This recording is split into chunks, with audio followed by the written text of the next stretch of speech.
All right, that works for me. All right. All right, Mary Beth, Dan, we're live. We're live on the social streams. We're back, baby. Hey, if you're just now tuning in, because this is now popped up again in your feed, and you saw another one, we had a little technical difficulty, and we had to stop the live stream and start it over to make sure that, that the audio was going to work.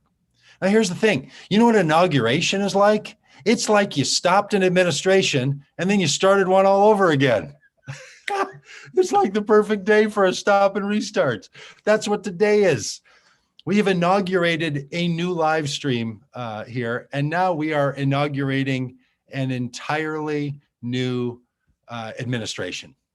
So glad you're with us. This is Vote Common Good. Vote Common Good set out in 2018 to ask people of good conscience, goodwill, and people of good faith to stop the madness with Donald Trump. And we wanted to inaugurate a new way into our country when Election Day on November 3rd came. And that day came. And it was really a great day to see that the country came together. And then today, this inauguration day, Robb and I came from our places, Minneapolis and Arkansas. And we came here to Washington, D.C. because we wanted to raise our voices along with all the rest of you. And we wanted to bear witness to the people waking up, speaking up, and standing up. And we got to watch outside of the security, all the security that was brought to us because people decided to invade the Capitol and to invade democracy. So it's a whole lot of security, a whole lot of policing, a whole lot of wall building.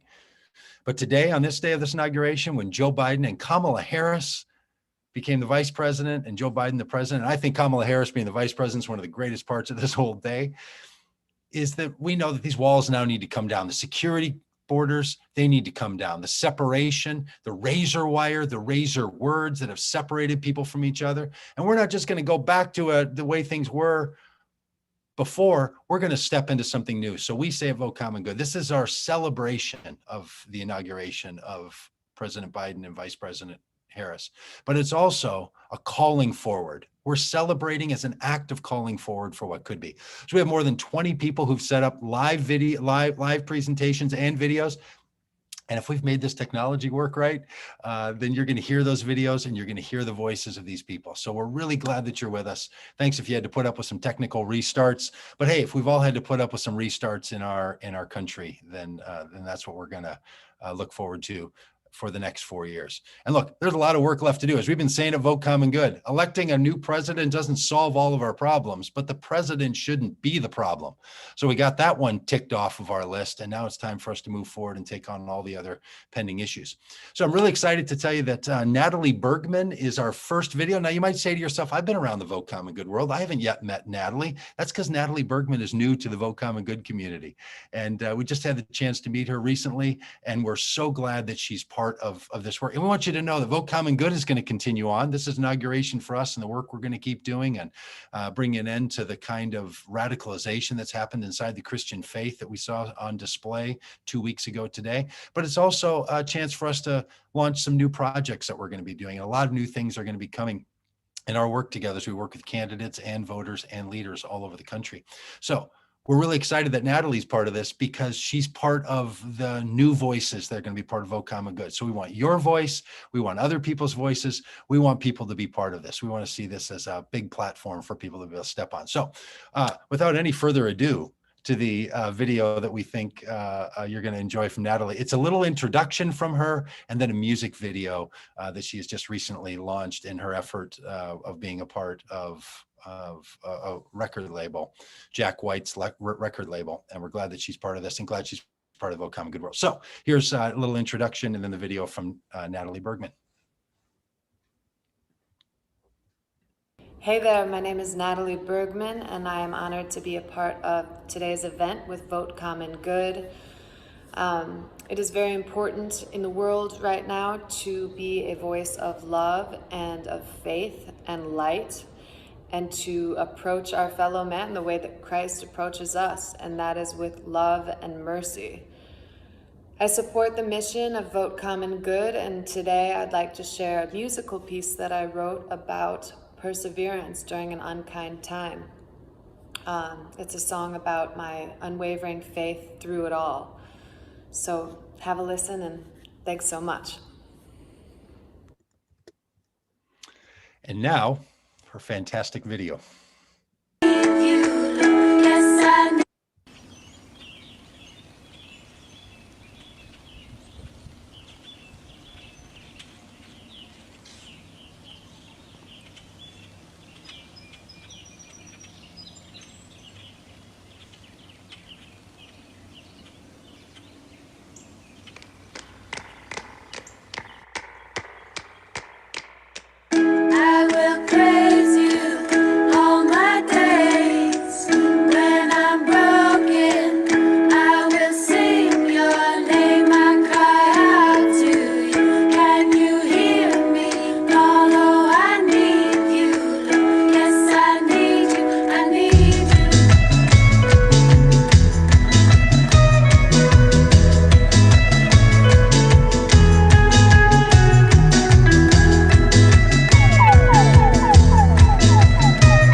I think that is so tremendously fun and so great. So Natalie, thanks for being a part of this. Hey, Stephany Spaulding has also been part of this Vote Common Good effort. She ran for Congress, she ran for Senate. She's a pastor. She's from Colorado, and she's right here with us. Hey, Steph.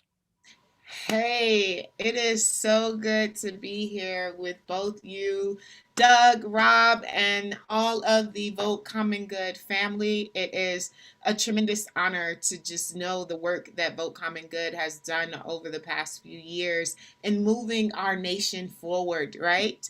We have suffered in the darkness for so long, but as Natalie's saying, lead us out of darkness into the light. And that's the feeling and the work that I get from Vote Common Good, right? That we are moving out of the darkness, that we are committed to being in the light. And as Amanda Gorman reminded us today, that the light is not some place to go, but the light is within us if we have the courage to be it, right? So now is not the time for us to just simply celebrate, but yes, enjoy the moment, enjoy the fact that we have a new administration, that there is a new day before us as a nation in the presidency of President Joe Biden and Vice President Kamala Harris. Enjoy that. But let us not go back to sleep over the next 4 years or ever. There's still so much work for righteousness for us to do. And as I believe, as the scripture tells me, what does God require of us but to do justice, to love mercy, and to walk humbly with God? And that is our call right now, to not leave them stranded, nor those who have relied on this moment for so long. For the last 4 years, for the last 500 years, we must continue to carry the torch of what is righteous in this nation and to move it forward. So continue to walk with us, join Vote Common Good, share the work that we are doing, because we cannot do it by ourselves, and neither can this administration. Let us move forward and be the light that is so necessary in this world. Thank you. Hey, thank you, Stephany. It's really great. And hey, our next video is from Michael Waters. Michael has been a part of a number of our events, really wanted to be here tonight, but as another speaking event, like so many people do on this particular day. So here is a video that I think you will love and I think you will appreciate from Michael Waters. So. There is a statement that I have heard repeated with great frequency for the better part of the last year. It is a statement always made with earnest, yet it is a statement that I believe to always be made in error. I'm confident that you have heard it spoken as well. You may have even uttered it once or twice, but every time I hear it, it causes me to shudder. It sounds something like this. I can't wait for things to return to normal. I understand the longing for the coronavirus pandemic to cease. I understand the desire to visit friends and loved ones safely again. I understand the desire to gather together corporately in worship, in schools and restaurants, for concerts without fear of infection. I understand the desire to return to work, to get the economy moving again. I even understand the statement as it was being made in reference to seeing a new presidential administration obtain power. However, I must profess to you tonight that a return to normal is a return to going backwards. A return to normal is a return to complacency.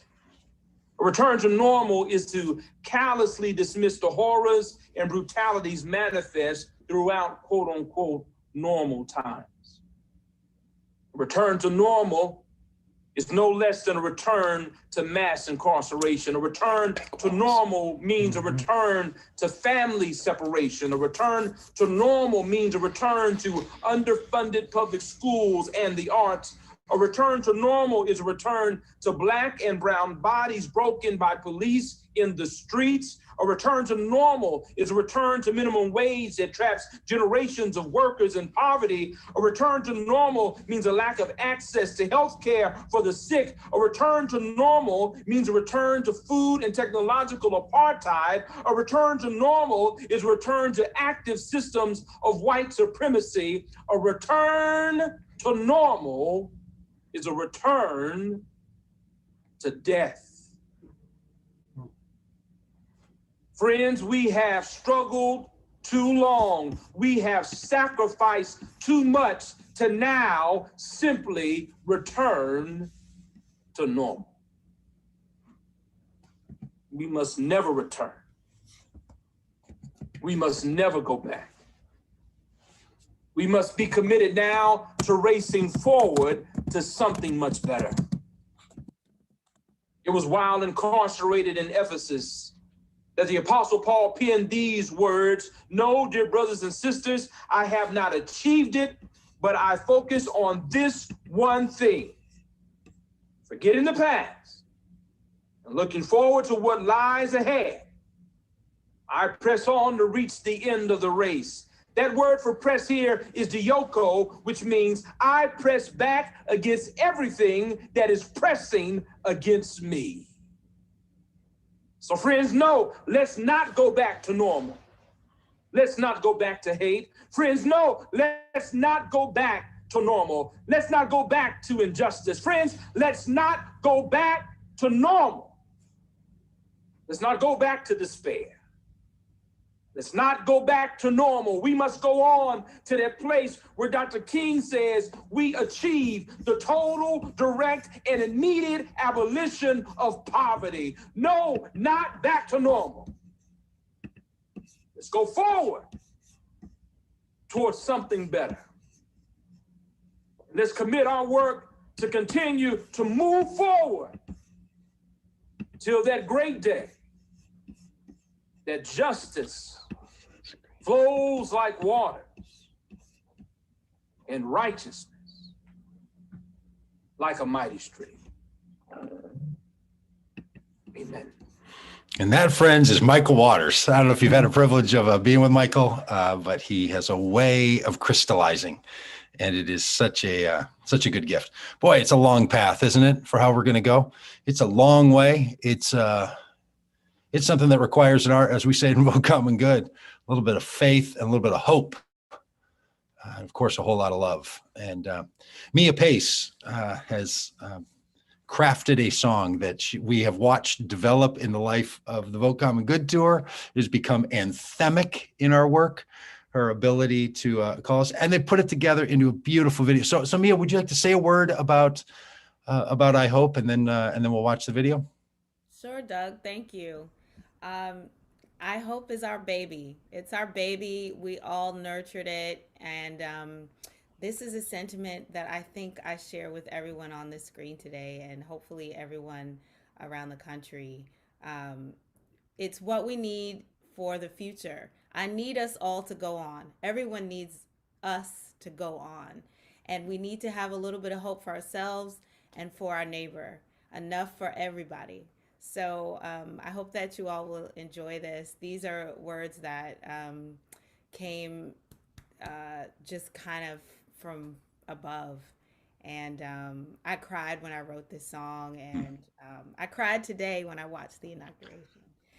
What a beautiful day. So please, I hope you enjoy it. And thank you all, Vote Common Good, for helping to nurture this song and make it what it is.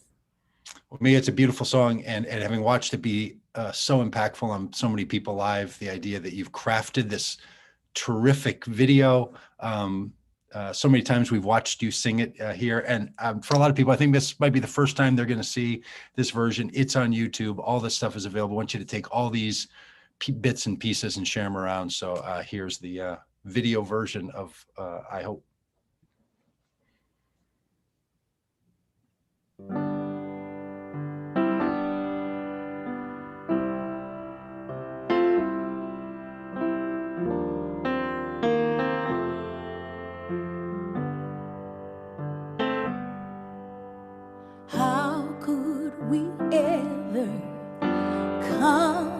This you say, our lives do not matter, and justice has no face.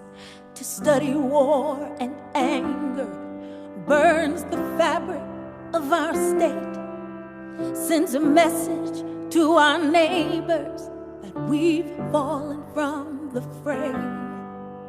It's a long road to walk on, and I don't know where it is, but I hope. And when I'm too tired to carry on, I don't know if you'll be there, but I hope. Dream on, dreamers, when the promises fade. Can only leave room for the great. And when you long for a hero, no need to look around. You will be one and the same.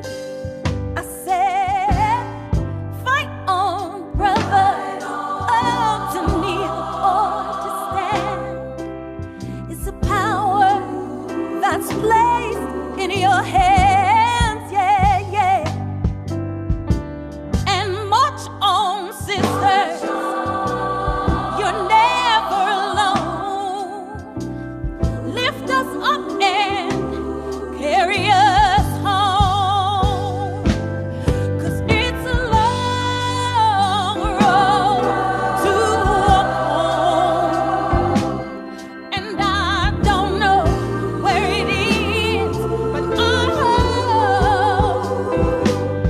And when I'm too tired to carry on, I don't know if you'll be there, but I hope. If you should stray or give up someday,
I mean, come on, right? Isn't that just something else? Meah, so great. And that must be one long road because it went from dark night to the middle of the day and you're walking down that whole road. And we do have a long road to walk down. Hey, you're going to hear see a video now from Laura Truax. She is the pastor at LaSalle Street Church in Chicago. Laura has been part of our Vote Common Good world, and she's also going to be a co-host with Stephany Spaulding and me and another person named Dominique on Wednesdays. We're going to be launching a podcast, a daily podcast here in just a couple of weeks. So keep an eye out for that. And Laura's going to be one of the co-hosts. And then after that, you're going to hear from Amy Sullivan. And then after that, you're going to hear from Christy Berghoef. Now, Amy and Christy are here live with us, so they'll pick it up right after that. So it'll go Amy, or it'll go Laura, and then Amy, and then Christy. So here's Laura Truax. Hello, everyone. Laura Truax from LaSalle Street Church in Chicago, Illinois. Very grateful to be with you and very grateful to be on the eve of a new administration. For almost the entire tenure of the Trump administration, I've been part of a daily meditation group. We've immersed ourselves in the practice of silence and in the wisdom of Black theologians and practitioners. We've listened to the insights of Howard Thurman, that the only religion worth proclaiming is one that has something to say to the man whose back is against the wall. We've read the witness of Congressman John Lewis, who, beaten mercilessly by the system, still found a way to believe that system could be redeemed. Indeed, believe it so completely that he would spend 34 years working within that system. We've been challenged by the teaching of Martin Luther King, who kept pushing and pushing and pushing toward a kind of unyielding, open-handed resistance to evil. Every morning, I sat under that teaching and the gaze of God. My heart and my faith awakened. And every afternoon, after a slew of news, that same teaching was tested. Alongside my awakened heart and faith, daily I was pressed, do I actually believe this? Is this the advice of a bygone era? When does love lead with retribution or revenge? When can I humiliate the oppressors? Not only because it feels good, but also because they deserve it. Just when do I write off the deplorables because they are deplorable? What does my faith demand of me? It was my Muslim friend, Ibu Patel, who reminded me of this profound truth of democracy, that we always have to live with those we have defeated, and vice versa. You have a stake in them being better than their worst selves, he wrote, and you have a stake in them going through a positive change. Thurman, Lewis, King, they called us to our better selves, not only for our own sake, but for the sake of our enemies. I don't want to hear that. I want to explain it away. But their faith wouldn't let them evade this truth, that faith loves, and that love holds people accountable for their words, for their violence, for their crimes. But love also believes. No, beyond that, love acts. Love acts. It acts with the conviction that some of these liars, some of these violent people can and will be changed, and that you have a role in that. King understood love was at the heart of the gospel, and that wasn't soft or anemic or sentimental. It was, as King preached it, a very strong love that could carry Christ to a cross and send Paul sailing unembittered through the angry seas of persecution. What does love look like right now? On this Inauguration Day, this formal beginning? A friend from Pennsylvania said he was going to be approaching his neighbors one by one to listen and to offer his own opinions about this stop the steal lie. He was going to approach the one waving the Trump flag and the one who said they don't do politics. It's a one-man march of love. Another noted that she was changing her rhetoric, as she writes her congresswoman, Less about shaming and a series of expletives and more about, you're better than this. Our community is better than this. We demand better. I want my words to offer a way of change.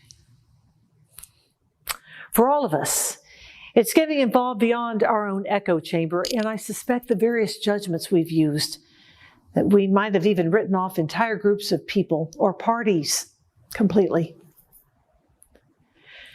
During this time of leadership change, I'm going to keep my faith centered on what kept John Lewis centered too. The complete certainty he had that the only weapon we have, the weapon of love, will win this thing. Even more than that, Lewis believed love had already won this thing. We just had to do our part in living that reality. Think about that. Let me close with some of his last written words. He said, faith is being so sure of what the Spirit has whispered in your heart that your belief in its eventuality is unshakable. Nothing can make you doubt that what you have heard will become a reality. What we were communicating through nonviolent protest, he said, what we were demonstrating by being willing to put our bodies on the line, was that love had already overcome hate. That the pages of America's book had already been written. That this nation's destiny was already sealed in the moment it was founded. We were simply actors, dramatizing our faith in the supremacy of one truth that no law, no centuries-old tradition, no military force, no matter how ferocious, could undermine the dictates of the divine. That same truth is true today. May we have the courage, sisters and brothers, the courage to go and live likewise, to hold faith and love together tenaciously. Amen.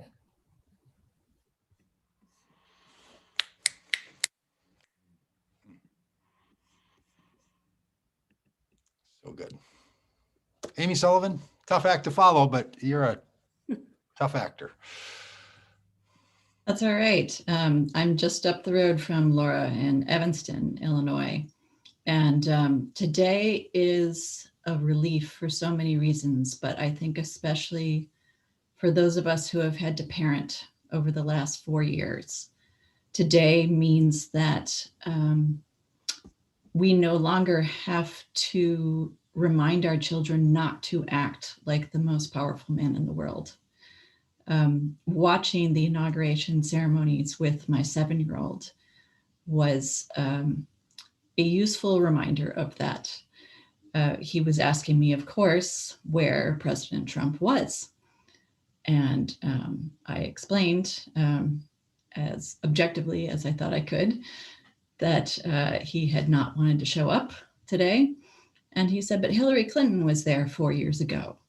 Said, I think I would feel pretty gloomy if I lost, but I would show up.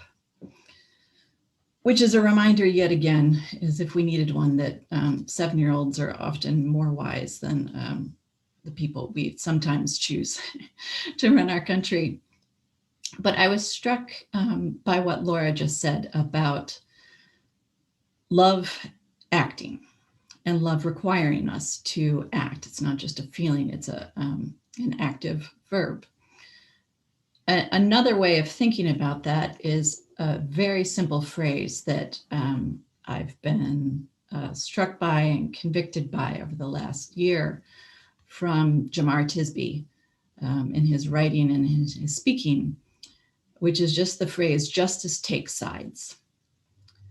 It's another way of saying what Reverend King told us more than 50 years ago, specifically focused or directed to white Christians, which is, you are taking a side, even when you think that you are choosing to remain outside politics. By supposedly not taking a side, you have taken a side. And I think that that is something that many of us in white churches are still not quite coming to grips with. We think maybe we did our duty by putting up a Biden-Harris sign. Maybe we did our duty by voting what we saw as the right way. But as this evening is a reminder, there is so much more work to do. And there are choices that face every one of us, big choices and little choices. And what I would like to do is challenge those of us who are white Christians to see those choices and embrace them as opportunities to do justice. They can be, in my view, somewhat small. Last week, I was out on Twitter after Franklin Graham had gone after Democrats for pursuing impeachment and tried to wipe away the last 4 years by saying, hey, we need unity here. What are they trying to do, dividing the country? And reminded people that it is a choice for their churches to participate in things like Samaritan Purse's Operation Shoebox around Christmas time. But that is not a politically neutral choice, given Franklin Graham's advocacy over the past few years, and given the fact that there are so many worthy ways to help our neighbors and to get churches involved, especially around the holidays. And if your church is one that has traditionally been involved with Franklin Graham's organization, go to your pastor and say, you know what, I've got an idea for something else that we could do, because now is the time to make that change. It could be for some organizations who are maybe choosing new leadership right now, a choice not to go with a culture warrior. Maybe not to, in the first 100 days of the Biden-Harris administration, send out fundraising appeals that are demonizing opponents when we are just 2 weeks removed from the consequences of words and actions that demonize those with whom we disagree. There should be some pretty easy ways that we can dial down the temperature while not backing away from holding feet to the fire, and particularly the feet of those who helped seed the groundwork for the attack on the Capitol 2 weeks ago. We all have choices. And a phrase that has been coming back to me is the quote that's attributed to Edmund Burke, as with so many quotes on the internet. Who knows who actually said it? But his version, I think, is all that is necessary for evil to triumph is for good people to do nothing. And I think we can think of it this way. The only thing necessary for injustice to flourish is for good Christians to avoid getting political. We all have choices going forward. And I think we know in our heart of hearts the choices that we should make and what the consequences are of doing nothing. So I would leave you, again, just with the words of Jamar Tisby: justice takes sides. And I know what side I'm taking. It's one reason I got out of journalism and got into this work. Now's the time for all of us to take our side.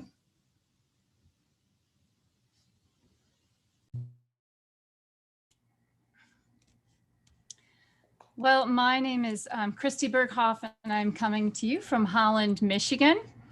And it's so good to be back here with the Vote Common Good family. I've missed you guys, and you really know how to light a fire under me.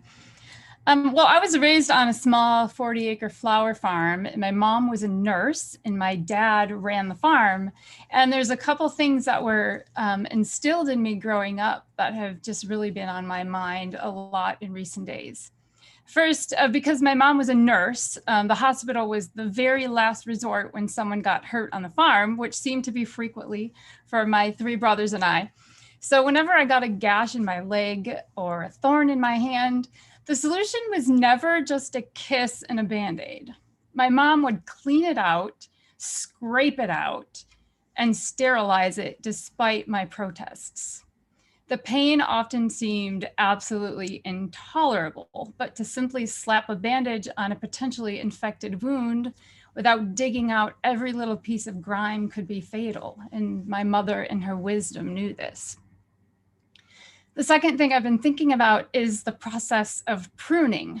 Every year, certain varieties of flowering trees and shrubs on the farm had to be cut back.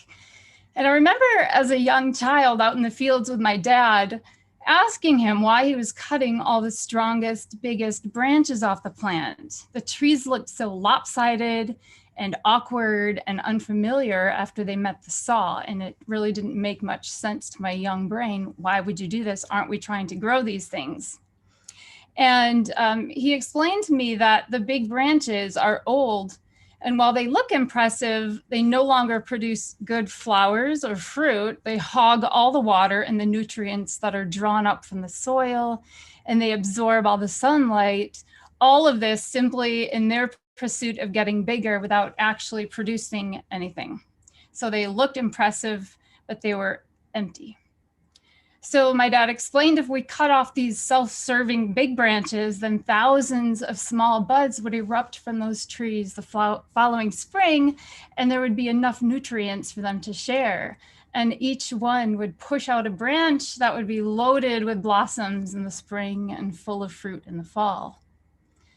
And I've been thinking about these two things a lot lately, and especially as I'm hearing these calls for unity and peace. And thinking about the biblical sense of this word peace, shalom, we call that. And shalom is often defined as the way things are supposed to be. It's not the absence of discomfort. It requires balance and order. It requires hard and painful truth-telling and uncomfortable self-realizations. It demands that centuries-old systems that show favoritism to the wealthy and the white-skinned folks become completely upended and rebuilt in a way that leads to true equality and true peace. And so going forward, I believe we have to strive for this true peace, and that we have to be united in those efforts. There's no quick Band-Aid fix, because peace is not a silent, thin, flesh-colored piece of gauze taped over the deep wounds of injustice in order to keep people comfortable. The pursuit of peace is going to be hard, and it's going to hurt, especially for those of us who've grown accustomed to controlling the narrative for so long. It's going to require digging out the poison that's raging as a fever in our flesh. And true peace can't look like a tree that, while impressive in stature, consists of a few big dominating branches failing to produce good fruit while leaving small buds fighting for unsustainable bits of nourishment. Peace looks like the tree whose many thousands of small branches come together to produce an enormous feast for the eyes and a feast for the birds. Today was an amazing day in the United States. We can all agree on that. I think it was a really significant step forward. A big obstacle in the way of human flourishing was removed today. But eliminating Donald Trump from power and handing control to the House, the Senate, and the White House over to Democrats does not make us suddenly healed or pruned or whole. Though many will try to persuade us that this is the case, today simply gets us a step closer to removing the layers and the centuries of blood-soaked bandages so that we can begin to really stare deep into the root of our afflictions, as uncomfortable as it will be for many of us. So this is where I think we are today. I celebrate this incredible historical moment. I also know that the thrill of this moment will slowly fade. And as it does, we need to each think about the ways we are going to roll up our sleeves in the days ahead and head out to the fields. My dad always used to say, as he called my brothers and me out to the back 40 on those hot summer days, "Let's go, kids. The more hands, the lighter the work." And I always found this to be true, and that working together even brought some joy to what would otherwise be back-breaking work in the hot sun. And this work we need to do will require every willing person to stand up and to speak up and to do their part as we unify around our vision for shalom and as we work for a truly more peaceful world. Thanks. Christy Berghoef, thank you so much. Amy Sullivan, thank you so much. We're going to hear from Brandon Pfeiffer. Brandon's made video of music. Brandon, with our group, has been a musician. He's been a setup person. He's been a web developer. He's done a lot. And from your comments, Christy, that from the fields, we're going to shout. And from the rooftops, we're going to sing. I think you'll understand why I say that here in a minute. So this is Brandon Pfeiffer.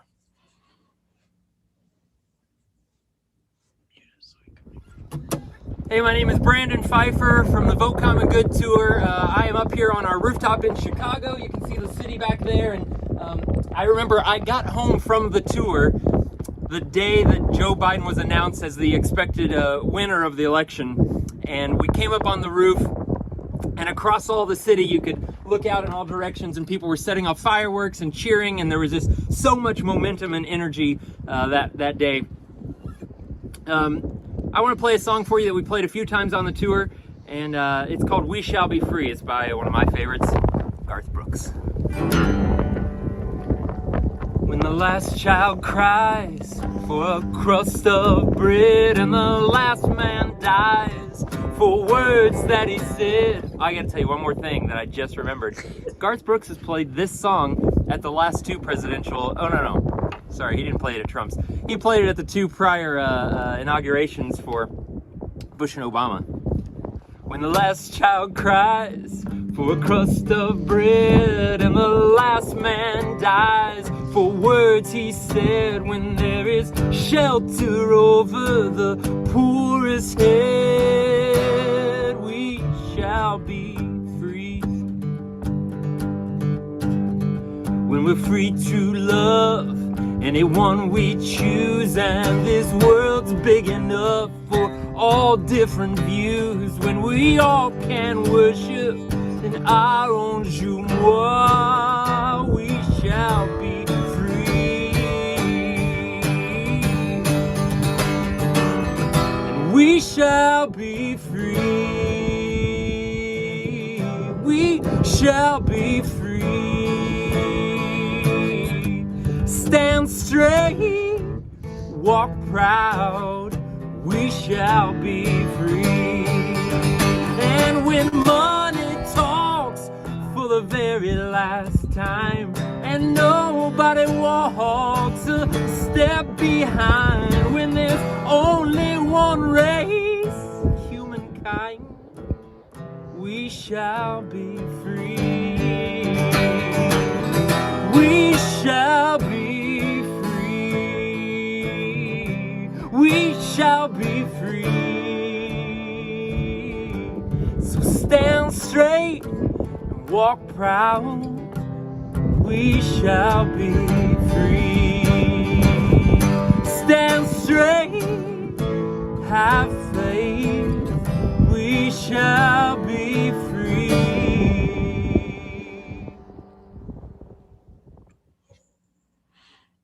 Well done, Brandon. Well done. And nice fade out at the end there. Very Garth Brooks of you. Well played, my friend.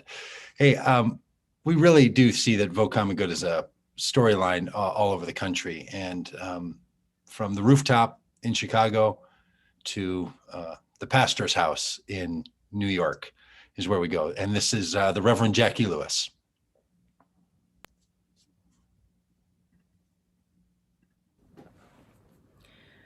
Hi, everyone.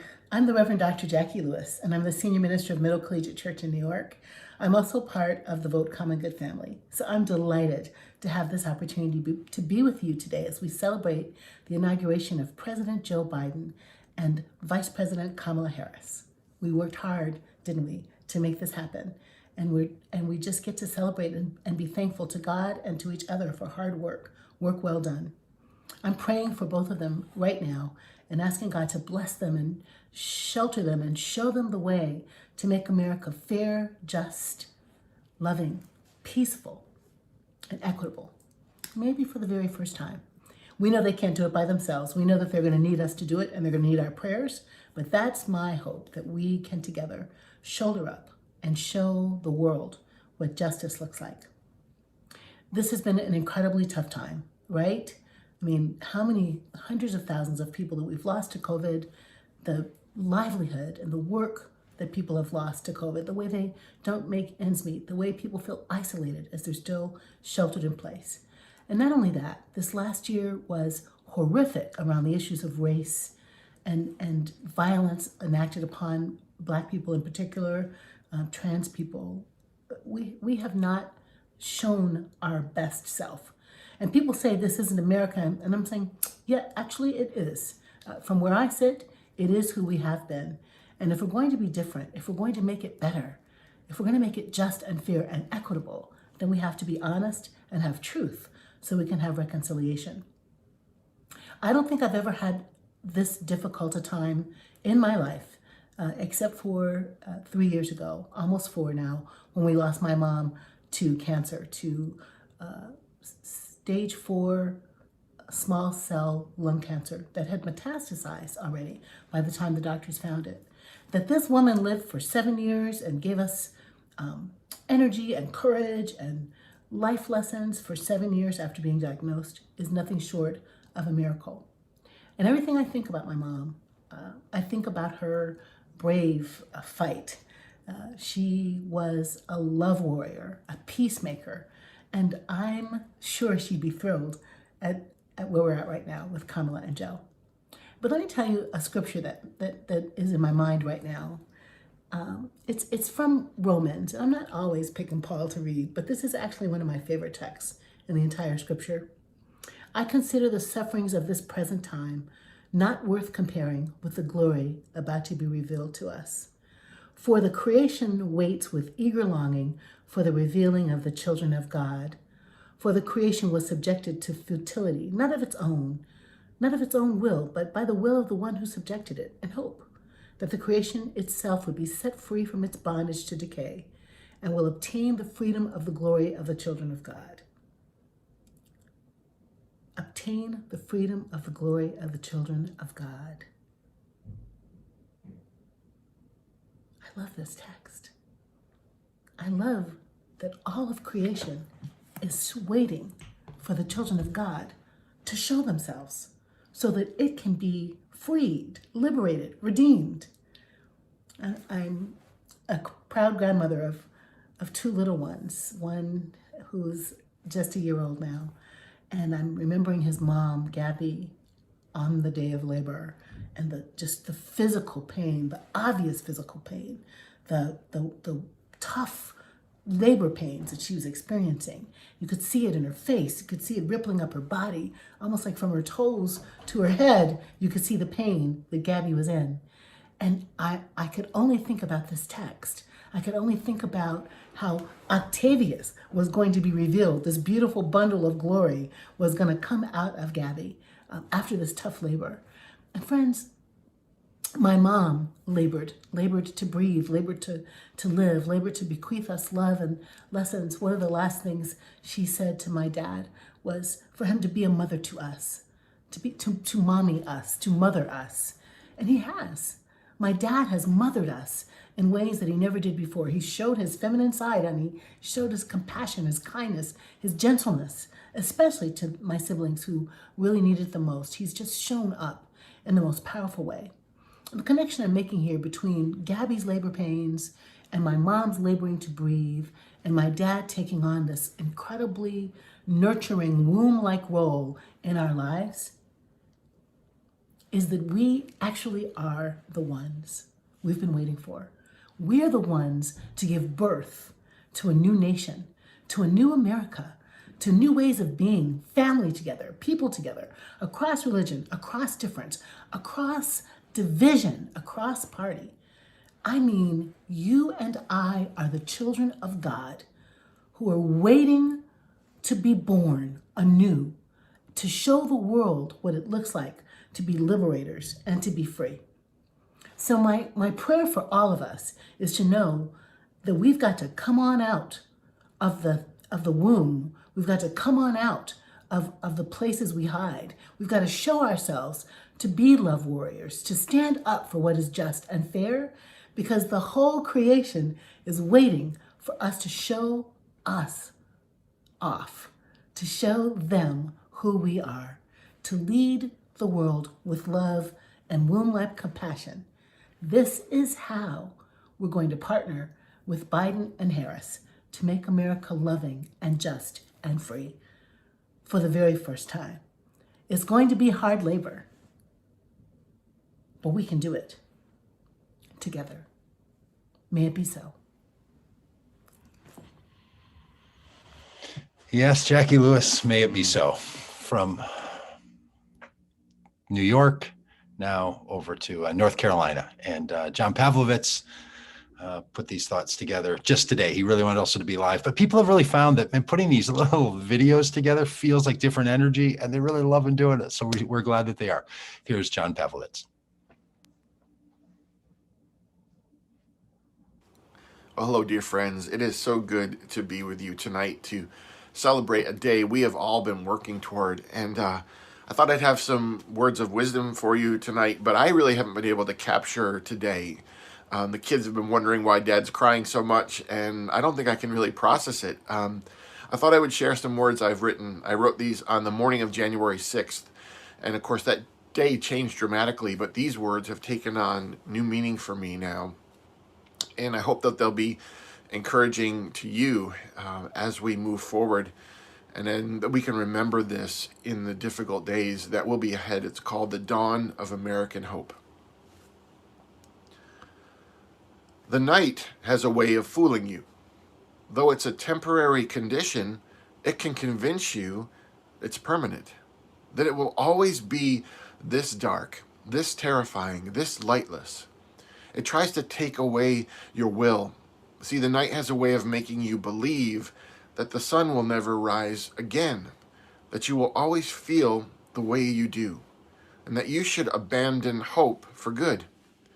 The key is in staying, in not surrendering to the real nightmare visions and the fearful false stories, and remaining awake long enough to see the light begin to break through, to see the dawn arriving, because it always comes. It will not be denied. Do you see it? Do you feel the light changing in the room? Do you feel the warmth upon your face? Morning is breaking through, and it's time to greet it. This is a victorious shout into the wind, a long overdue megaphone blast of joyful defiance. It is a clarion call to those whose hearts could take no further breaking. This is the end of a long, brutal, losing war with the night. It is the dawn announcing itself in radiant, unapologetic fire. And for a while, we may have forgotten what it feels like to be so hopefully ablaze in this way. The fight will do that to you. It will wear you out. It will drain you. It will suffocate and extinguish all that is lightness within you. And we'd grown so weary and bitter and tired from all of it that we'd almost forfeited the very best of us. We almost conceded defeat and willingly surrendered to the hateful. We almost consented to the violence around us. We almost relinquished our dreams. We almost abandoned hope. Almost. But morning is here, and we are being made new again. We are a people turning and returning, a revolution in real time. We are boldly declaring our independence from the darkness. This is an audacious treason of sorts, a daring defection from the homeland of our recent days. It's a place that no longer merits our allegiance, and so we run from it joyfully. We are running toward somewhere better, building something greater. We've seen too much suffering, bound up too many wounds, buried too many before their time. We've grown exhausted by the violence of venomous words and from the destruction they so easily speak into being. We are seeking the words that give life. Today is rebirth and renewal and resurrection exploding all around like a spring of every living thing. In this blinding and beautiful daylight, we are moving now to rescue something precious that we lost. We've seen our nation hijacked by hatred, and we have resisted. We are gently but surely reclaiming it from the hands of the hurtful and restoring it to the brilliant luster that only comes when everyone gets to hold on to it. We are ready to begin the difficult work of this day to craft the America that could be but has never yet been. We are a people waking up to who we are, family formed not by homeland border or religious affiliation or political lines or any other distinction or demarcation, but by the sacred kinship of our shared humanity. Our very blood testifies to the one life that we all walk together in. And this is the DNA of our joy today. This is the reason for our expectant hearts so fully affixed to our sleeves. This is the reason we will strain to never go back to the dark places and to the hateful words and to the dead-end tombs of the past. We are, after all, a people of life. The morning once again reminds us this is the truth that overcomes. This is the love that has the last loudest word. This is why we once again find strength and passion and resolve. This is our manifesto of hope. Hope is indeed alive. It resides within us. We are that hope together. So come alive, rise, shine. The morning is here and the morning is ending. Welcome to the dawn. Such a great day, and I'm grateful to be a part of it. Thank you to all of you for the work that you do, that you've been doing, and that you will do. Stay greatly encouraged. Peace. So good, John. So good. Rob and I were sitting here talking. Maybe you're doing the same thing. Like, we need to make sure we take all these videos that people have and make sure they're shareable around in all the other ways. There's a real video collection being created in this inauguration as we inaugurate something new. Well, back up to New York, Queens, New York, where the Reverend Vince Anderson, who has been the chief architect of our musical experience. He's going to have two songs for us tonight. Here's one of the two. And so here's Vince Anderson. Next song, I sang it every week, every day on the bus, next to the bus, by the bus, in front of the bus, under the bus, I don't know. And it's been a lament for a lot of us. But now, through the lament, like President Biden said, joy comes in the morning. So the song of lament becomes an optimistic song of praise and a call to love.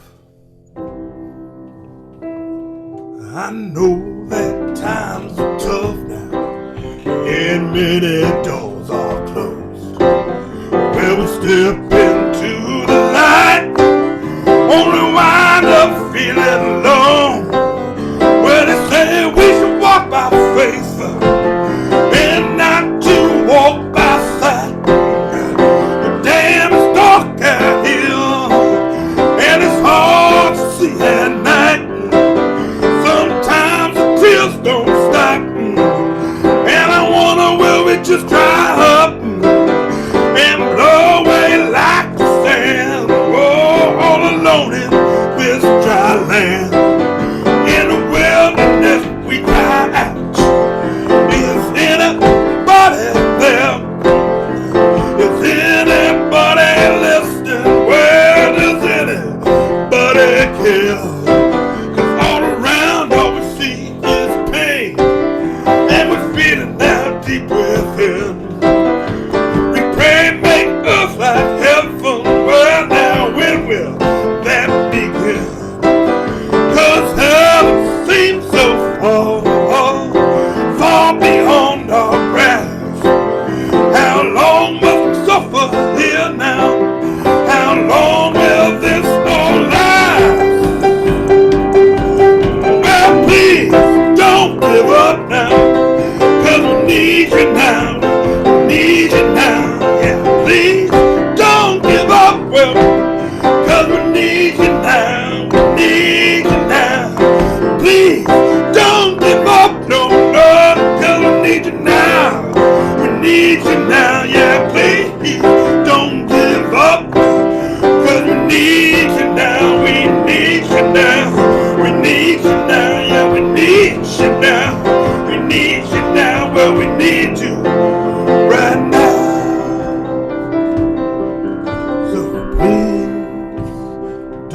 don't give up, 'cause we need you now. We need you now, right now.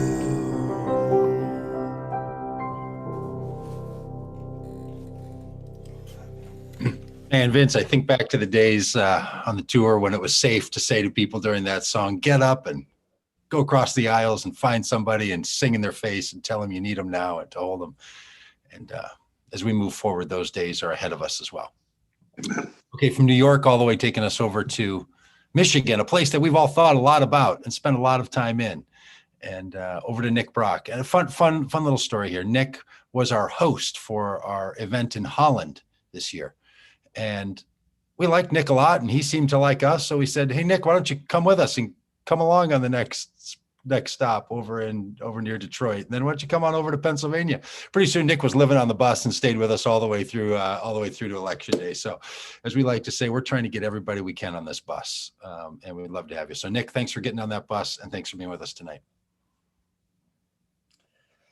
Hey, good evening, friends. Thank you for having me. I'm so glad to be a part of this. I'd just like to share a few words this evening with you. So for nearly a quarter of a century, a simple 14-word oath of office for Congress was sufficient to undertake the work. But 1 month into the 1861 inauguration of Abraham Lincoln, a groundswell of division ripened the context for national uncertainty and shifting loyalties, splitting the nation in two and producing a civil war. Congress wanted to prevent those affiliated with insurrection and sedition from politics, and thus created what was called the Ironclad Oath Test, a law that added words to the already 14 to prevent and expose disloyal conduct. So in a similar fashion, the resonance from that era pertaining to national uncertainty and a shifting of policies, a shifting of loyalties, seeks to beget a similar test of loyalty. So amidst the whispers for a soft civil war, what additional words, if any, should we consider to run alongside the office of our elected officials, to include the highest office of the land? I humbly submit to you that the answer to this question is hiding in plain sight. But in order to answer this question, though it must be diverted away from the inevitable and false dichotomies and towards an appeal for length, breadth, and depth, I appeal to those elected officials who by tradition have sworn or affirmed their oath of office upon a Bible, though it is not required by the Constitution, and towards the loyalty that lays therein. But most pointedly, I'd like to direct my appeal to those who campaign upon Christian values and invoke Christian rhetoric in order to persuade voters of faith. So I offer this short exhortation by addressing my US representative from Michigan as an example. And it goes like this. Dear Congressman Bill Huizenga, by grace and through circumstances acting upon your own goodwill, I urge you, sir, to extend the full weight and measure of your discernment, solemnity, and veracity for office to Holy Writ for which you have placed your hand upon.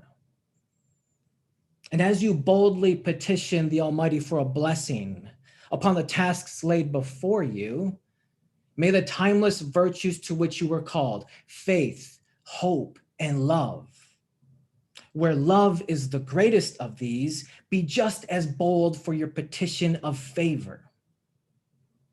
With the readiness of Scripture placed at your hand, may you allow for the words of the saints and for the great Redeemer to render for you the most excellent way. Love. For as deep calls to deep, And as iron sharpens iron, may your steadfast loyalty to love act, for which the whole of Scripture is merely a commentary upon. May it compel you to speak boldly, to discern wisely, and to move mountains. Sir, follow the way of love in your politics, and you will not fail, because love has already won. Grace and peace to you, friends. Thank you. Thank you, Nick Brock. For some reason, I'm describing this now by geography. So heading down south, we'll make our way over to South Bend, Indiana. Dan Deitrich is our next. And Dan's also helping to run this whole thing. So Dan, thanks for doing double duty. Hey everybody, Daniel Deitrich here, part of the Vote Common Good tour and crew. What a beautiful day, filled with hope, and I found myself just tearing up. Surprisingly emotional just to see competence and empathy back in the White House. So great. I wrote this song about a year ago. It's called Hymn for the 81%, and I was really hoping by now it would be irrelevant. But it seems like after the events at the Capitol just 2 weeks ago, we still have a lot of work to do even after a beautiful, hopeful day like today. So I wrote a new verse to it, just wrote it today, and hope you enjoy this and get something from it.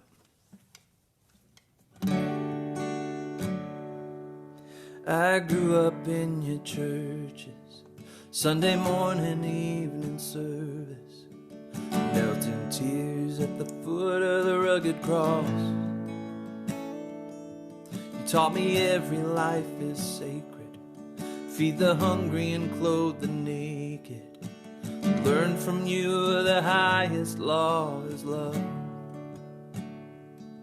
I believed you when you said I should trust the words in red to guide my steps through a wicked world.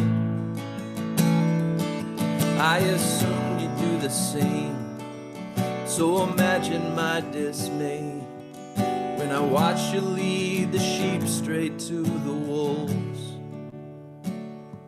You said to love the lost, so I'm loving you now. You said to speak the truth, so I'm calling you out. Why don't you live the words that you put in my mouth?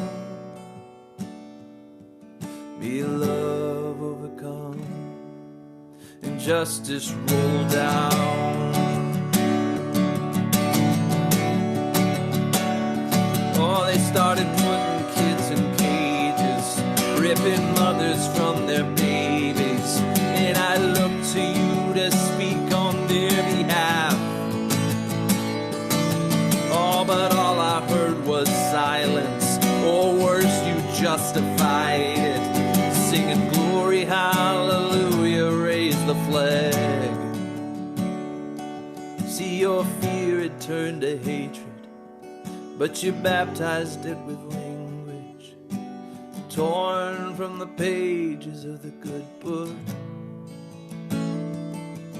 You weaponize religion, and you wonder why I'm leaving to find Jesus on the wrong side of your walls. You said to love the lost, so I'm loving you now. You said to speak the truth, so I'm calling you out. Why don't you live the words that you put in my mouth? May love overcome, justice roll down.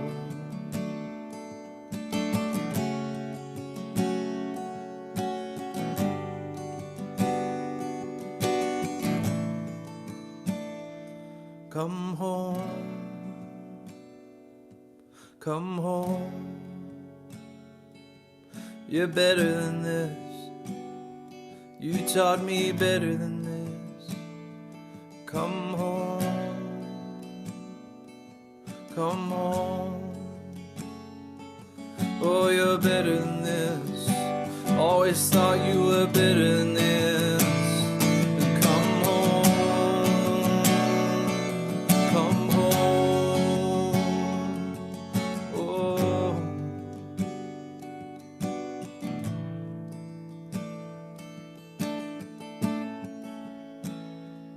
Maybe I was too naive, or I just didn't want to see. There's always been a little poison in the well. Churches sit on stolen lands, nation built by stolen hands, and we use the Bible to justify it all. Yeah, from slavery and segregation to mass incarceration. This is who we are, but not who we have to be. There's a lot of work to do to pull out the evil by the roots, and repentance has to come before there's peace. And you said to love the lost, trying to love you now. You said to speak the truth, that's why I'm calling you out. Why don't you live the words that you put in my mouth?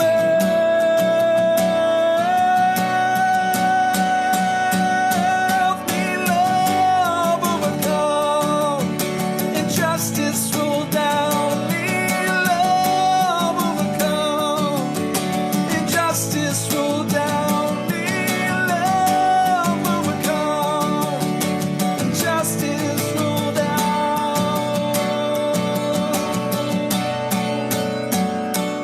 May love overcome and justice roll down.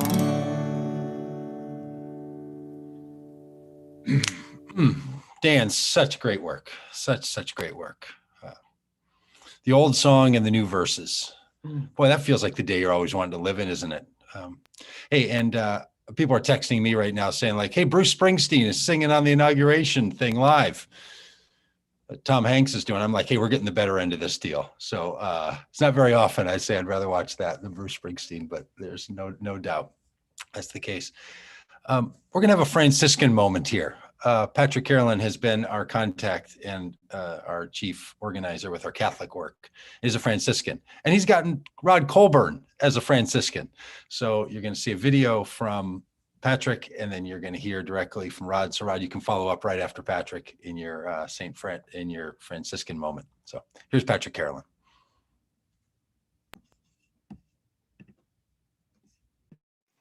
Good evening. My name is Patrick Carolan. I'm a Catholic activist, a justice leader, and the director of Catholic outreach for Vote Common Good. Today, we witness the swearing in of a new president and vice president, Joe Biden and Kamala Harris. They represent a new beginning for us, both as a nation and as a people of faith. The last 4 years, we have watched our president divide us by promoting an agenda of hatred and divisiveness, a president so devoid of moral character and ethical value that simple truth-telling was lost. We experienced our faith being hijacked by people promoting a message of Islamophobia, of racism, of sexism, of homophobia. It's now time to change the discussion in America, away from building a wall to welcoming a stranger, from worshiping money to caring for the poor and the marginalized, from cutting food stamps to when I was hungry, you fed me. Our last president and even many of our religious leaders seem to have lost their way. They've allowed their faith to be defined by their political beliefs. That's just not how it should be. We now have a president and vice president whose politics, policy are defined and have been formed by their faith beliefs, not reverse. As a Catholic leader and activist, I'm so very grateful that we now have a president who has read, reflected on, and tried to live the beautiful message of love and peace that we find in our Gospels. A president who is not afraid to stand up and read that powerful prayer of St. Francis. Lord, Make me an instrument of your peace. Where there is hatred, let me sow love. Where there is injury, pardon. And where there is doubt, faith. Where there is despair, hope. Where there is darkness, light. And where there is sadness, joy. We now have new leaders who welcome the challenge that was given us in Isaiah 58. Is this not the fast that I choose? Releasing those bound unjustly, untying the thongs of the yoke, setting free the oppressed, breaking off every yoke. Is it not sharing your bread with the hungry, bringing the afflicted and the homeless into your home, clothing the naked when you see them, not turning your back? Then your light shall break forth like dawn, and your wound shall quickly be healed. Today is the day of hope, hope that our light shall break forth like dawn. In his encyclical Laudato Si, Pope Francis calls us to a bold cultural revolution, not a revolution of guns, but a revolution of spirit, to stop living in a world where we are all separate and come together in a world of interbeing, a world where we are part of God's creation, not separate from creation. In his speech in 1966, Ripple of Hope, in South Africa, right at the height of apartheid, Robert Kennedy said, each time a man stands up for an ideal or acts to improve the lot of others or strikes out against injustice, he sends forth a tiny ripple of hope. In crossing each other from a million different centers of energy and daring, these ripples build a current that can sweep down the mightiest walls of oppression and resistance. Pope Francis ended his encyclical Laudato Si saying it only takes a few people with hope to change the world. So today, let's celebrate. And tomorrow, let's go forth with hope to create a new world centered on love, peace, and justice. Thank you, and peace and all good.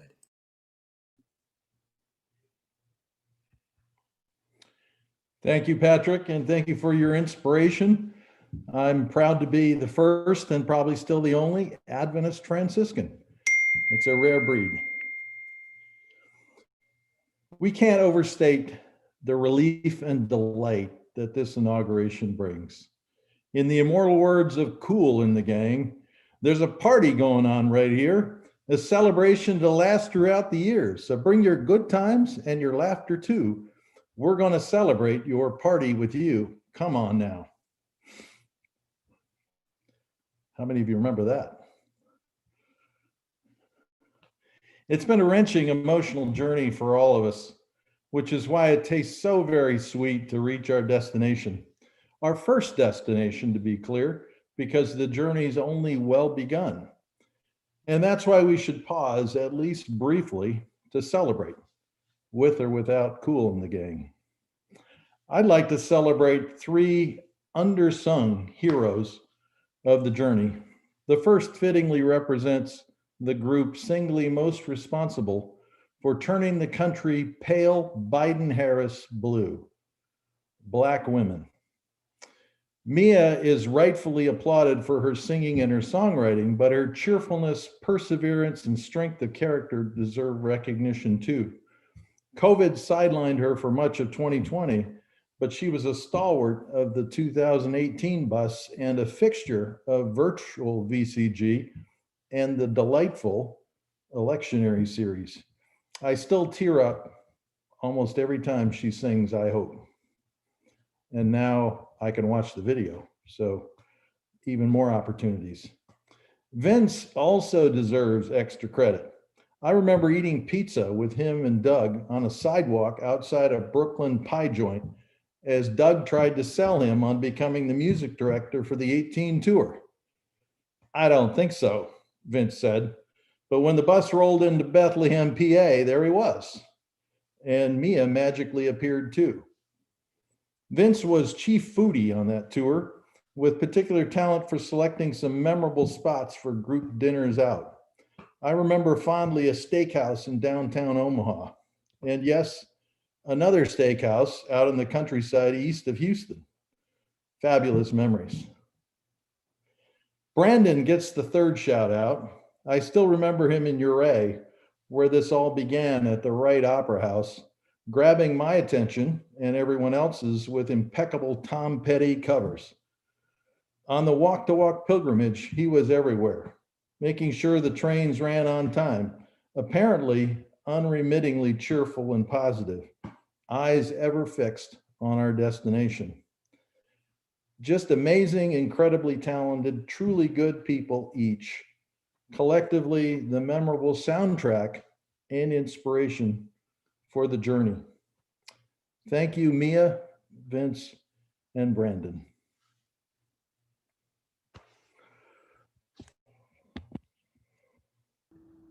Thank you, Rod.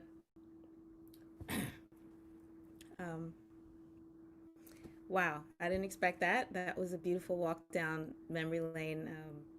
Some beautiful times with all of the Vote Common Good family.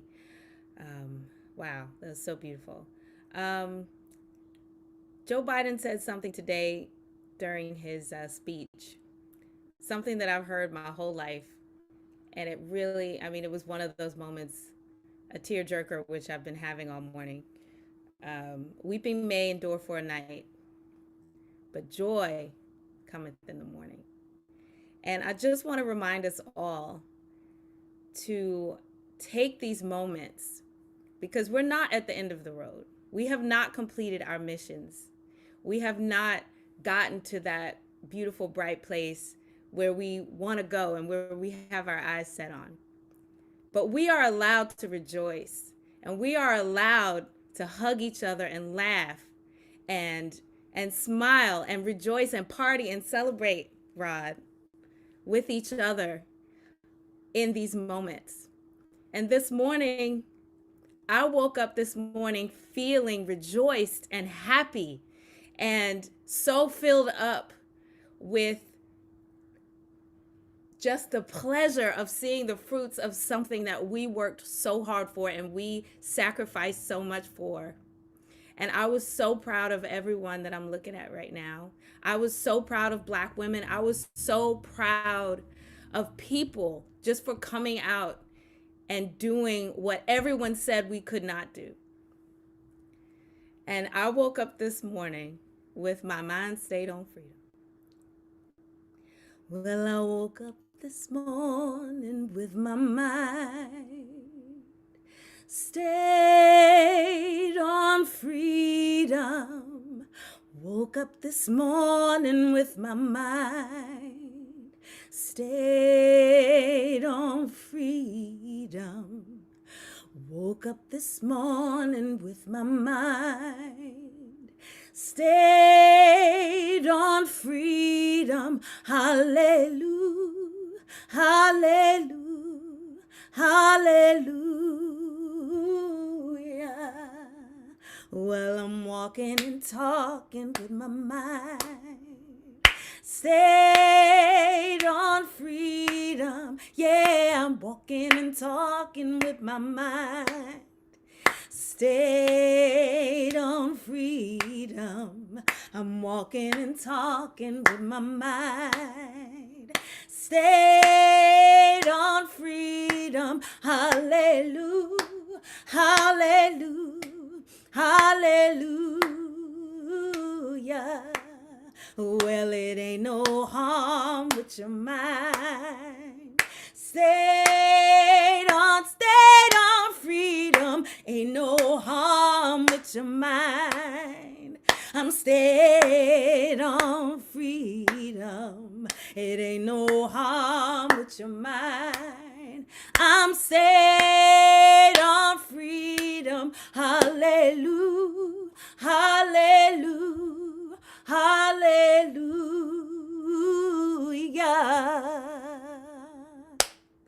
Thank you, everybody.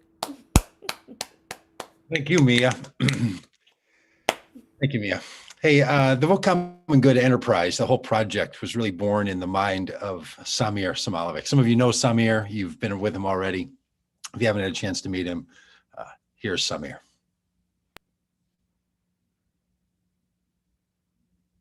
Hello, my name is Samir and I'm here in Harlem, New York City. Hermann Hesse once wrote, "In all beginnings dwells a magic force." In all beginnings dwells a magic force. So what is the magic force of this new beginning we find ourselves in? When I first came to United States, Americans often would proudly tell me, "Here you can be all you can be." And I wondered then, and I wonder today, whether this you is in singular or in plural. Whether I can be all I can be, or we can be all we can be. In spiritual traditions, it is known, it is taught that to be perfect is to be in need of other people. Adam was in need of another person when he was in perfect condition with God. That's in a Jewish tradition. Jesus, in a Christian tradition, when he was walking the earth, he was thirsty, he was hungry, he was in need of prayer, he was in need of friends, he was even in need of strangers. You can see in him need for others. In Buddhist tradition, inner and outer world are all one and the same. We are other people and other people are us. And that connection is how we find perfection and happiness and joy. So to be perfect is to be in need. For the last 4 years, however, we have been force-fed cynicism. We were told over and over and over again that to be happy in the world and that to be happy in life, to achieve, to be really American, is you need to take care of yourself. And that somehow that will bring us into a place we want to be. We've been diminished. And the big lie is that you don't need anyone. Well, for the next 4 years, our beautiful need for each other is coming up back to the surface. We are keenly aware that none of us can do what's most important to us in our lives alone. That to be in need of one another is this magic force in our lives, in our families, in our towns, in our communities, and the country as a whole. So do you feel this magic? I invite you to sense it. And when you take a walk with your neighbor and talk, maybe when you sit in your kitchen in the evening with the lights off, or maybe when you are in that one more Zoom meeting, sick and tired of the screen, maybe you can go from box to box and bless people who have been given to you and to whom you have been given in this life. So my prayer, my action, and action of all people who are for the common good is that we can all be together what we can be. That's the only place for us individually to thrive. There is no individual thriving with us without all of us thriving together and fulfilling our destiny and potential.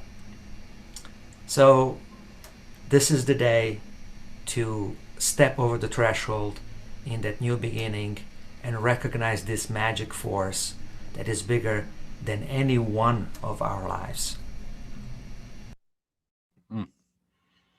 So good. Thank you, Samir. Thank you for all you've been to Vote Common Good. This has been so fabulous. Hey, Shane Claiborne has been a big part of our work. And Shane, so glad you're with us tonight. Share with us. Good to see everybody. Yeah, I'm what a great little cloud of witnesses here, and thanks everybody else that's tuning in.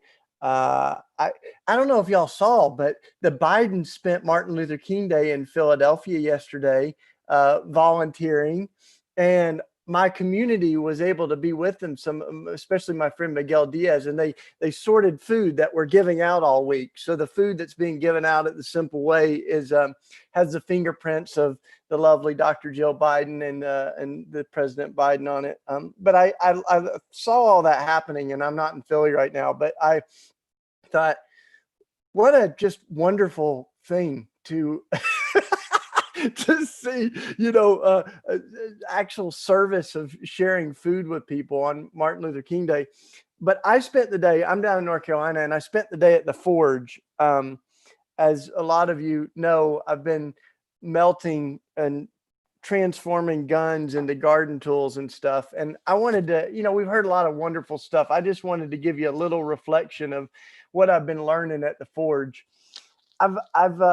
We've been, taking guns that are donated and turning them into things like this. I gave Michael's got one of these down there. Several of you may have them. This is a shovel made out of a gun. And part of why I like doing it is because it's so concrete, right?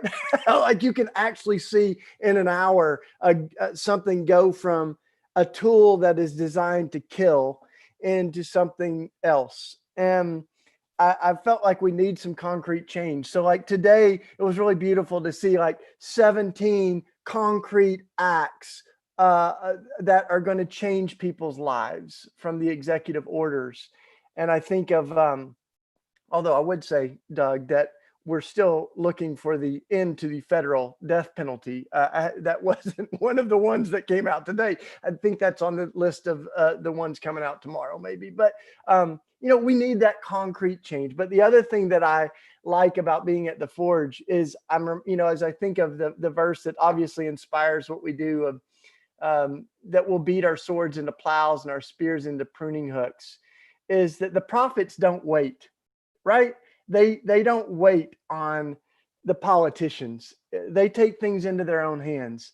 And I think that's what's been beautiful about being a part of Vote Common Good is, as Reverend Jacquie said, like we are the people that we're waiting for, right? That we're going to proclaim things that as they should be, even when it feels like we're a long way from that. So, when I see a gun like this is, I brought a few props, but this is a AK-47.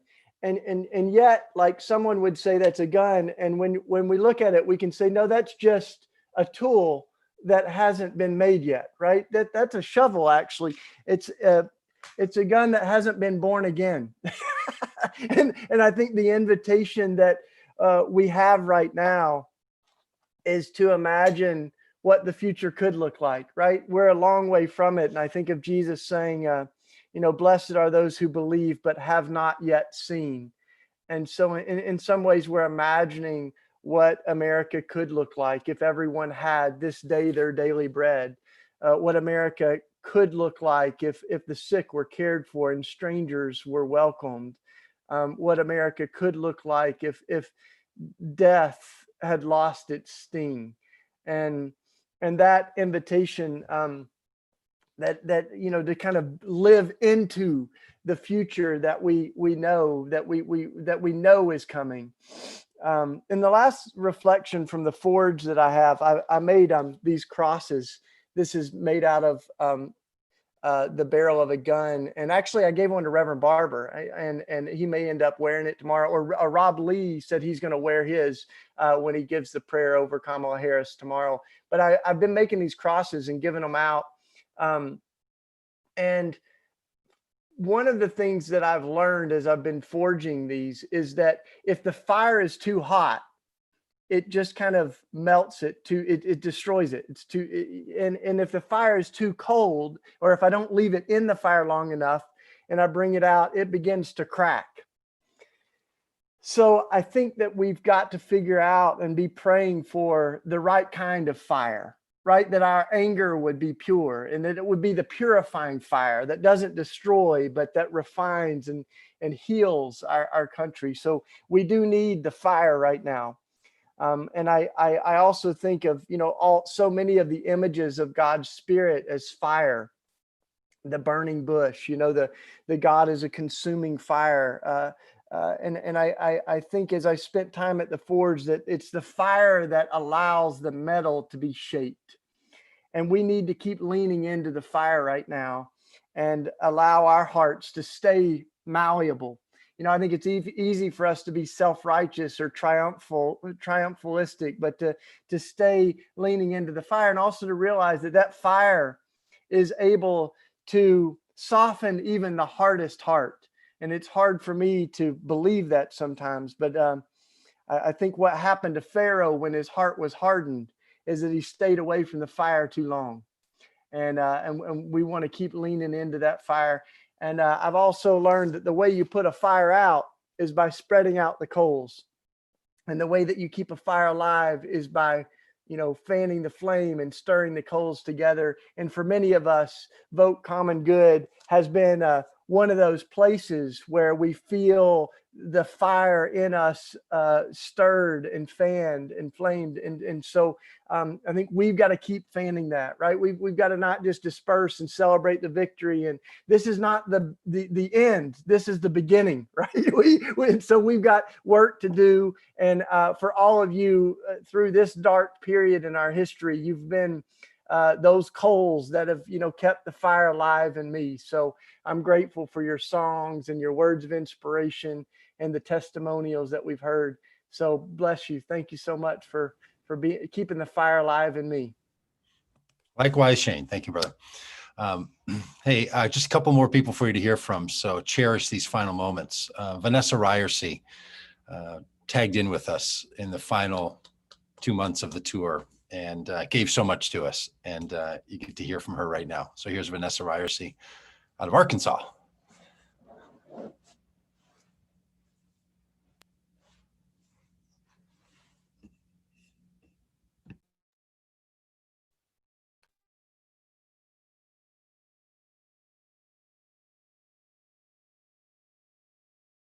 Biden. Oh, it feels good to say that. I worked pretty hard to make it possible to say that. Joining in with so many of these good people, with Vote Common Good, to stand up to a presidency that was forged in vulgarity and steeped in lies. I'm the pastor of a really wonderful church that is devoted to becoming more like Jesus and also more like ourselves. And I'm also a mother, and I'm trying to model this direction of growth to my kids as well. The last 4 years have been hard for caregivers and for people who care.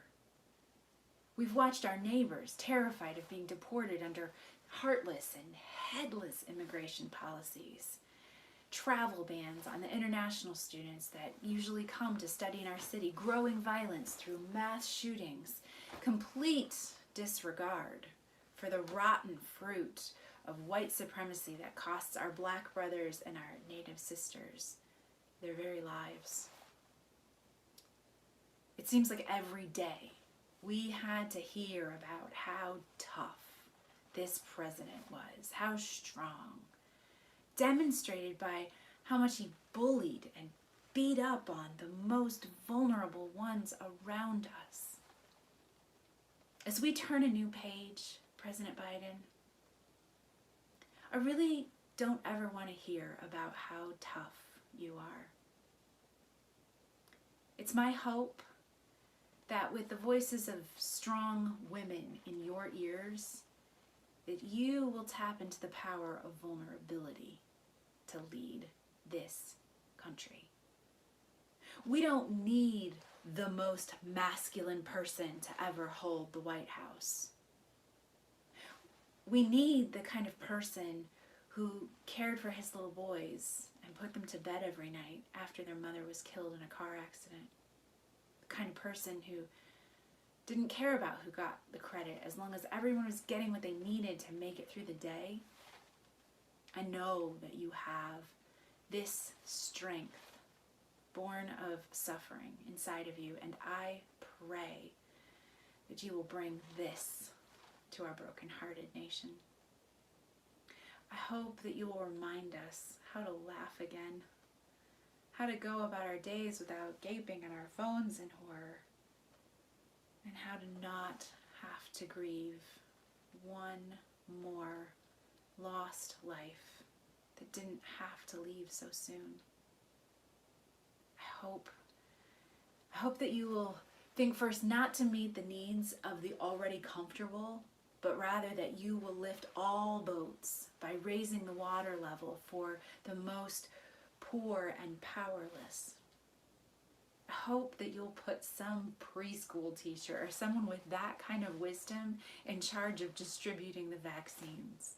And I hope that you will think first of the emotional, psychological, physical, well-being of America before simply giving a vitamin to the economy.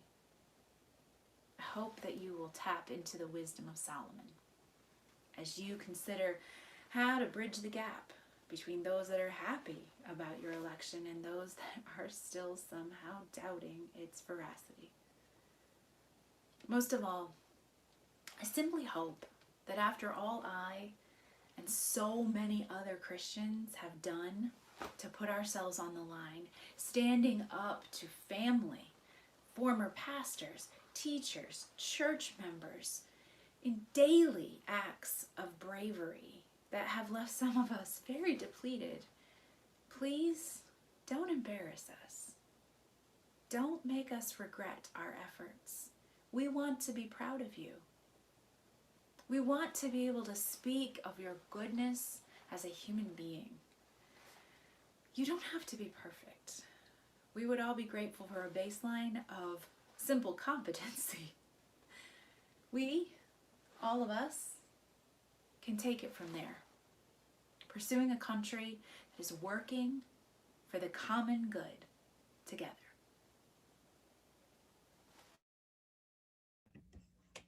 There's Vanessa Ryerse. Isn't that so She's good? good, isn't Hey, she? we're gonna. Yeah. He gets to be married to her, and we all get to join her in that effort. Hey, we're gonna hear from Brian McLaren. Steff, Mahan is gonna sing for us. We have a special guest then, and then we're gonna go out with an anthem. So our time is coming to an end here, but that's because we have a lot of work to do, and this inauguration is inaugurating a new era for all of us and for the work we're going to do. So here's Brian McLaren, and then you're going to hear from Steff.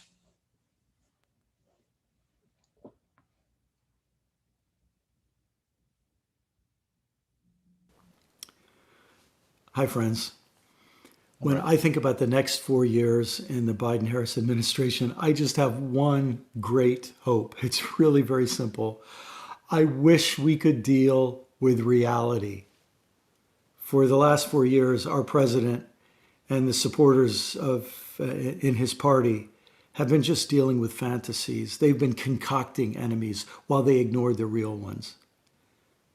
And so that's why I just hope and pray that all of us can work together with President Biden and Vice President Harris to deal with at least 4 of our actual real challenges and crises we face. First, of course, being COVID. Thankfully, President Biden has already announced a strong plan to address COVID-19, to slow the spread of the disease with our cooperation, and to speed the distribution of vaccines. Second, we have to deal with climate change. It's not going to go away. Just like COVID-19, the science tells us it's here, and it's going to get worse. And so, thankfully, again, President Biden has announced a bold plan to address climate change and create good jobs in a new green economy. We have a long way to go, but at least now we can start dealing with reality rather than denying it. And third, we have to face this catastrophic reality of white supremacy, of America's legacy and history of racism. It's been aided and abetted by so many in this current administration, but I'm confident that President Biden and Vice President Harris can lead us if we will put our hearts into this, to turn the tide and to move not just back to the old normal before Trump, but to a new normal that's better than we've ever been before, so that we can become truly a more perfect union, the beloved community that Dr. King dreamed about. And fourth, we need to deal with the problem of economic inequality, the obscene gap between the super rich, super elites, and all the rest of us will destabilize our country and create the conditions for so many other problems to get worse. But if we can face the need to help working class people and poor people to have a greater share of our national prosperity, that will be better for everybody. There are many other real problems too, but reality has a way of being interconnected. And so we deal with these most important problems, and many of the others will fall in place too. May we deal with reality. Well, thank you, Brian McLaren. Thanks for being real with us. And so many of us who know Brian so well know that he is real as what he has been. Steff Mahan has come with us. She hooked up with us in October and carried us so much and serenaded and called us forward and sang in so many of the great places. So Steff, would you sing for us again tonight? Yes, and thank you so much for having me do this. I woke up today with this big heart, and I wanted to just go and elbow bump people, but I really wanted to hug them, but you can't do that. But anyway, this is a song I wrote for this very reason.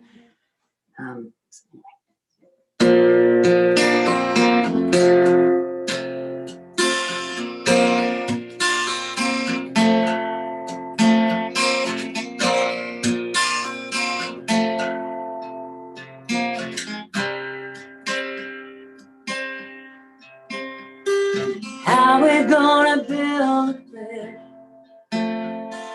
All we do is build a wall. How can we claim we're not all the same when God made us all? How we gonna raise our babies? Yeah, how we gonna teach them grace? Preach about love on Sundays, but Mondays it's back to hate. So here's another song about loving each other, just another song about digging down deep. Take a good look at the heart of your brother. We all laugh, we all love, we all feel.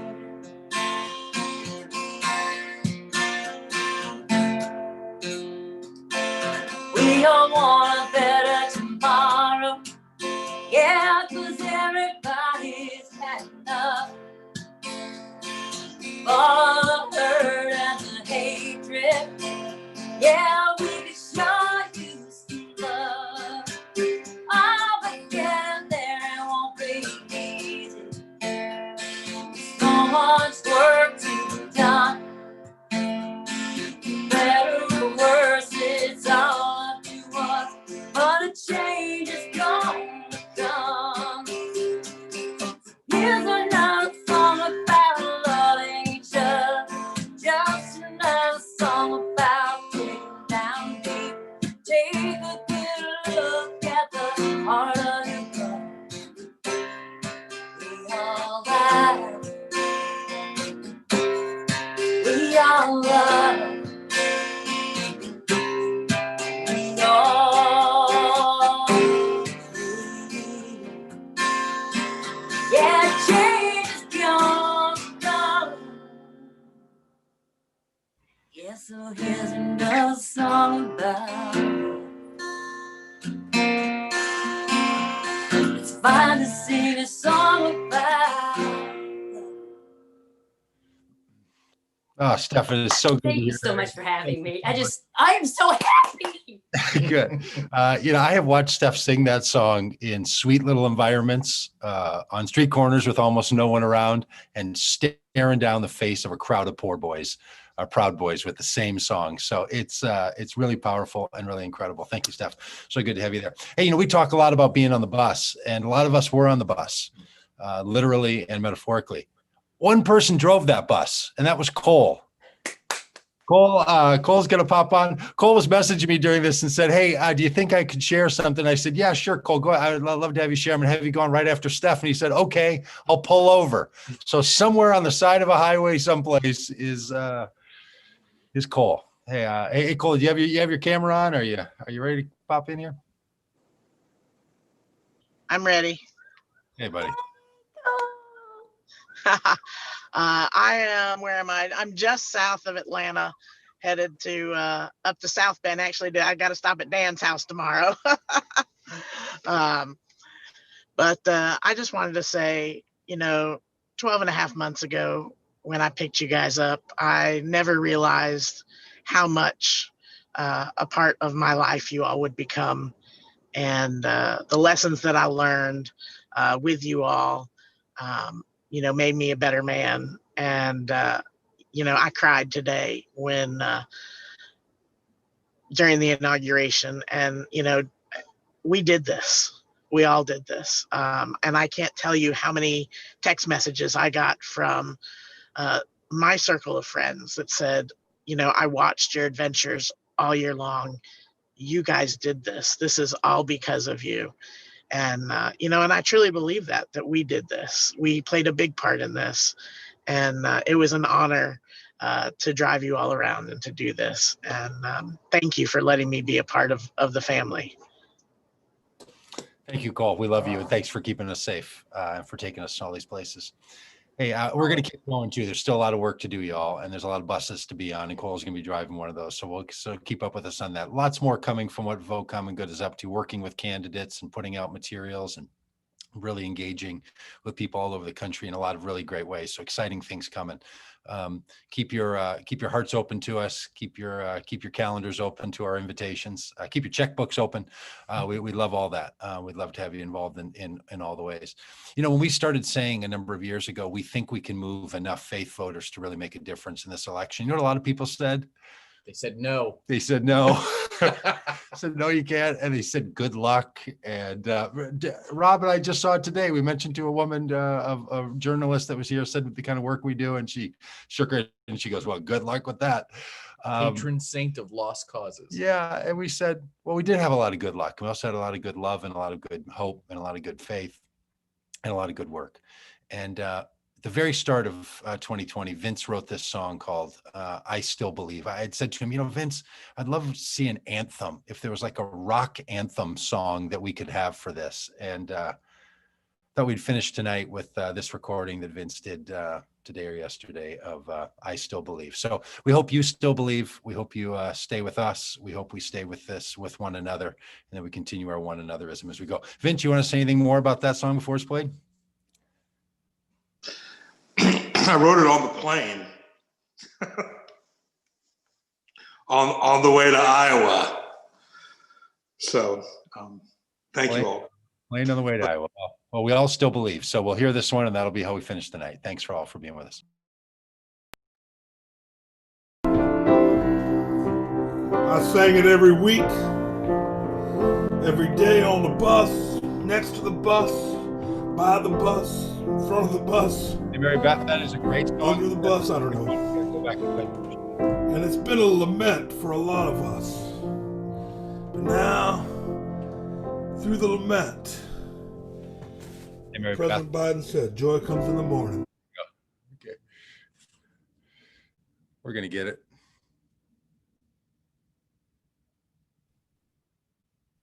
That one was good enough to hear again. I still believe. Here we go.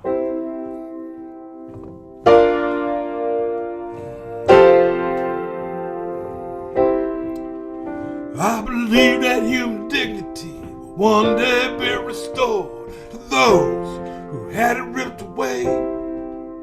I believe in a flower in the desert it will bloom, bringing with it a new and glorious day. I believe that we are the ones we're waiting for. Put my faith in the human family. We will overcome division, look past our greed and strive, sing songs like we never sung before. Yeah. I believe that beauty gonna wither away the chains. I believe that the wounded will fly. I believe in the mountains gonna crumble to the ground. I believe valleys will rise now. I believe in a masterpiece called hope, bathed in the glorious light of love now. I believe in a force where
Hey, faith, hope, and love for a change every day, y'all. We love you. Over and out.